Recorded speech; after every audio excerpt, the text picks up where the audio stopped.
அவ்வளவுதான். இதோட வெளியில இருந்தா ஊர் மக்கள்கிட்ட ஸ்கூல்ல இருந்தா சக கைதிகள் போட்டு துன்புறுத்தாங்க. இதுதான் விஷயம்.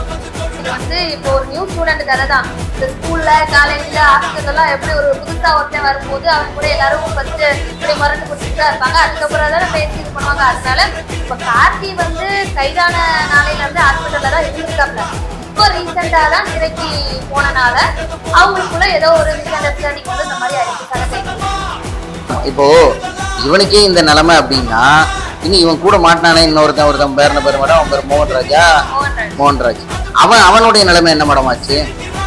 இவனுக்கே இந்த நிலைமைனா அவன் நிலைமைலாம் நம்ம கையில இல்லை.